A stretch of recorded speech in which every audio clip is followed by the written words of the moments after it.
Уважаеми зрители, запорираха банковата ви сметка. Градушка помля колата ви и за капак на всичко, вие сте с новинарник. Банковата криза е в разгара си. Включваме се от място на събитието, където са операторката ни Рали Петрова и репортерът ни баща ми.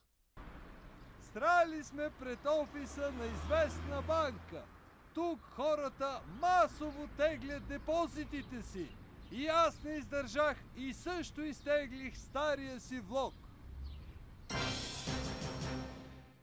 Наближава сблъсъкът между Копрат Пулев и Владимир Кличко. Вижте как дамата се подготвят за него.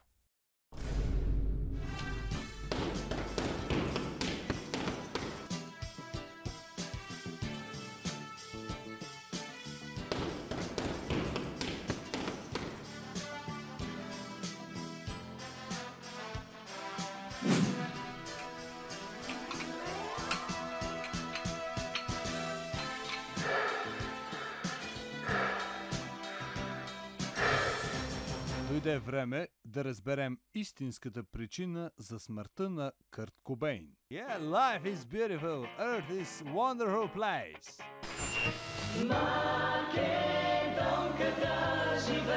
Oh, but Христо Китиков is everywhere.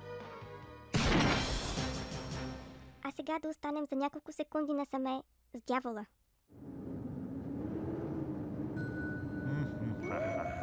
Цунами в Индийския океан? Не. Земетресение на Карибите? Не. Измисли го! Ели Гигова, спортен журналист. Останете със спортните новини.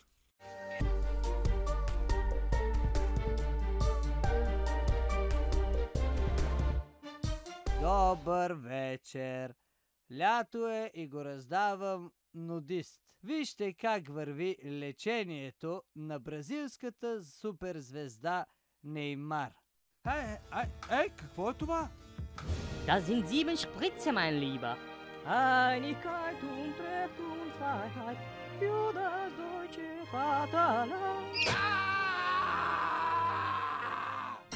Това беше всичко от нас. Уважаеми зрители, след като осъзнах, що за човек съм, от тук директно отивам да си направя вазектомия. Лека нощ!